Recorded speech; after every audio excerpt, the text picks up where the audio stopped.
Who says you can't go home again?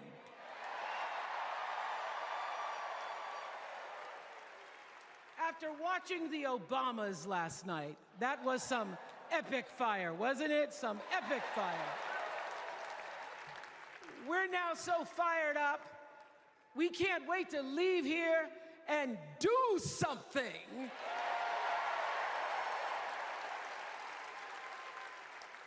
And what we're going to do is elect Kamala Harris as the next president of the United States.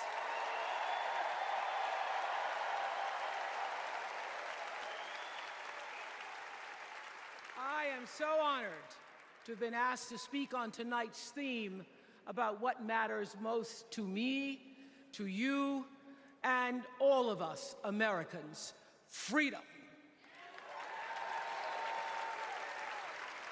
There are people who want you to see our country as a nation of us against them, people who want to scare you, who want to rule you, people who'd have you believe that books are dangerous and assault rifles are safe, that there's a right way to worship and a wrong way to love, people who seek first to divide and then to conquer. But here's the thing. When we stand together, it is impossible to conquer us.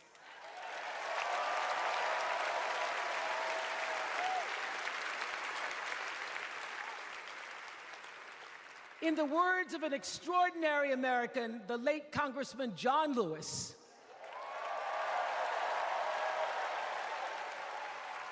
he said, no matter what ship our ancestors arrived on, we are all in the same boat now. Congressman Lewis knew very well how far this country has come because he was one of the brilliant Americans who helped to get us where we are. But he also knew that the work is not done. The work will never be done because freedom isn't free. America is an ongoing project. It requires commitment. It requires being open to the hard work and the heart work of democracy. And every now and then, it requires standing up to life's bullies.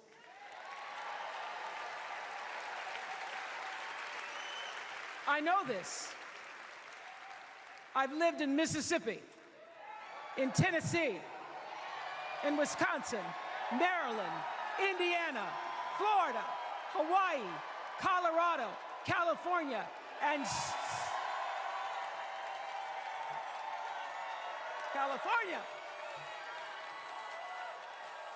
sweet home Chicago, Illinois.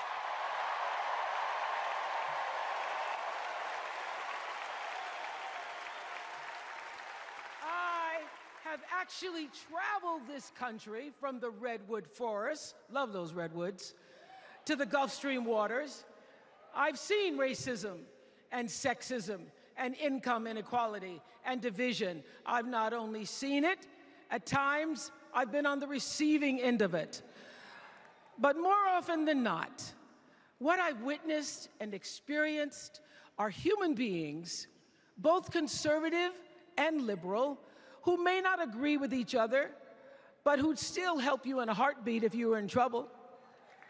These are the people who make me proud to say that I am an American.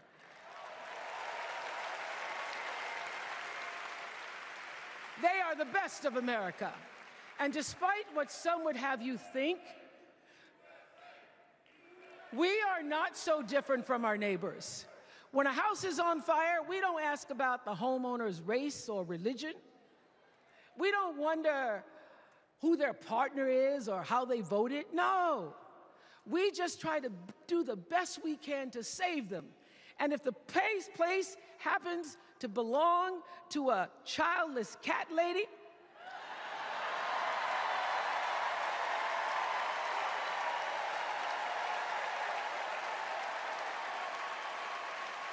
well, we try to get that cat out too.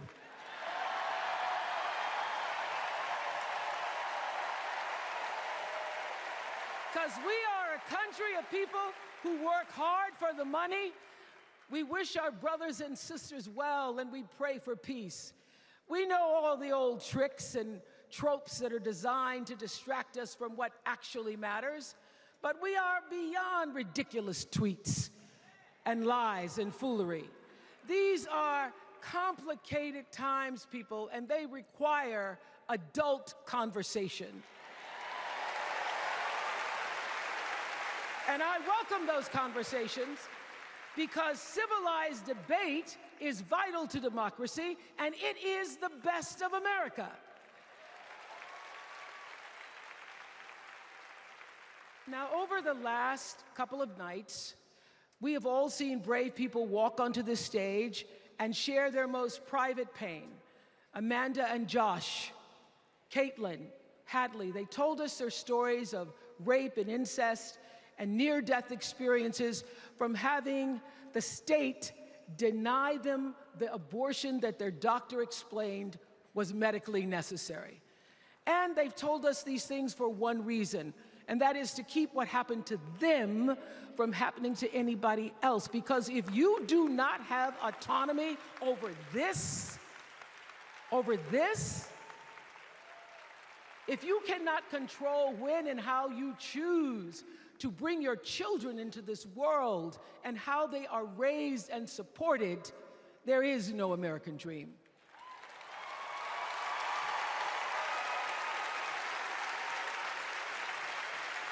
The women and men who are battling to keep us from going back to a time of desperation and shame and stone-cold fear, they are the new freedom fighters. And make no mistake, they are the best of America.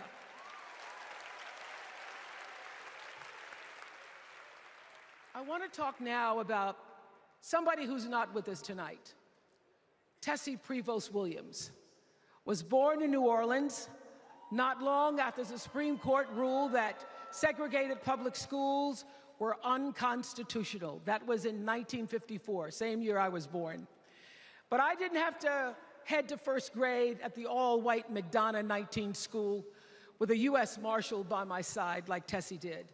And when I got to school, the building wasn't empty like it was for Tessie. You see, rather than allowing McDonough to be integrated, parents pulled their kids out of the school, leaving only Tessie and two other little black girls, Gail Etienne and Leona Tate, to sit in a classroom with the windows papered over to block snipers from attacking their 6-year-old bodies. Tessie passed away 6 weeks ago. And I tell this story to honor her tonight because she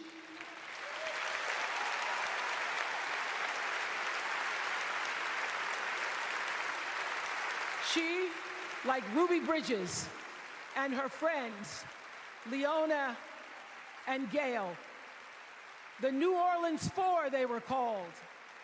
They broke barriers and they paid dearly for it.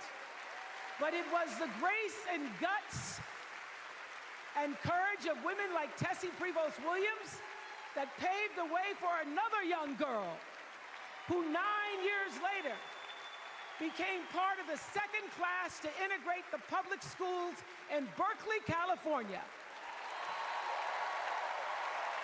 And it seems to me that at school and at home, somebody did a beautiful job of showing this young girl how to challenge the people at the top and empower the people at the bottom. They showed her how to look at the world and see not just what is, but what can be. They instilled in her a passion for justice and freedom and the glorious fighting spirit necessary to pursue that passion. And soon, and very soon,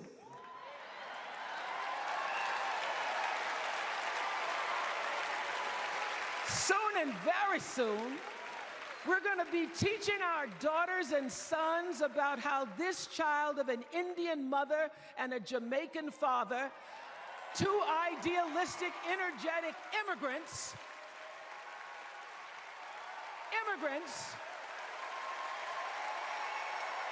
this child grew up to become the 47th President of the United States.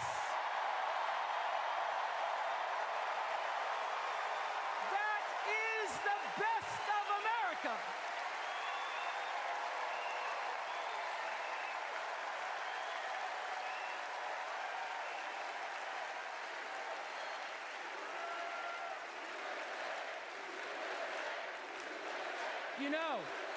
You know, let me tell you this. This election isn't about us and them. It's about you and me and what we want our futures to look like. There are choices to be made when we cast our ballot. Now, there's a certain candidate that says if we just go to the polls this one time, that we'll never have to do it again. Well, you know what? You're looking at a registered independent who's proud to vote again and again and again because I'm an American and that's what Americans do. Voting is the best of America. And I have always, since I was eligible to vote, I've always voted my values. And that is what is needed in this election now more than ever. So I'm calling on all you independents and all you undecideds. You know this is true. You know I'm telling you the truth, that values and character matter most of all. In leadership and in life. And more than anything, you know this is true, that decency and respect are on the ballot in 2024.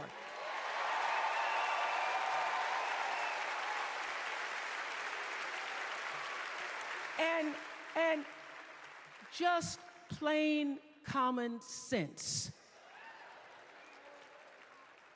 Common sense tells you that Kamala Harris and Tim Walz can give us decency and respect. They're the ones that give it to us. So, we are Americans. We are Americans. Let us choose loyalty to the Constitution over loyalty to any individual. Because that's the best of America. And let us choose optimism over cynicism, because that's the best of America. And let us choose inclusion over retribution. Let us choose common sense over nonsense.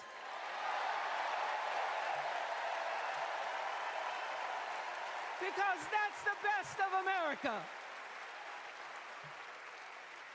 And let us choose the sweet promise of tomorrow over the bitter return to yesterday.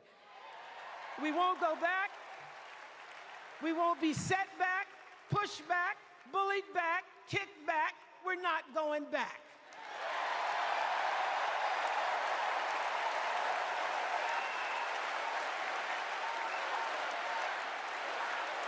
Not going back. We're not going back. So, let us choose. Let us choose truth. Let us choose honor. And let us choose joy.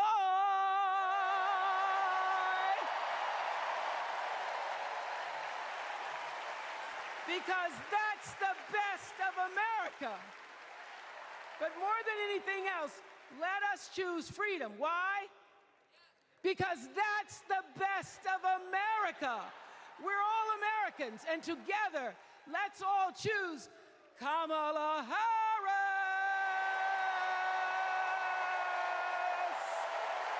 Thank you, Chicago.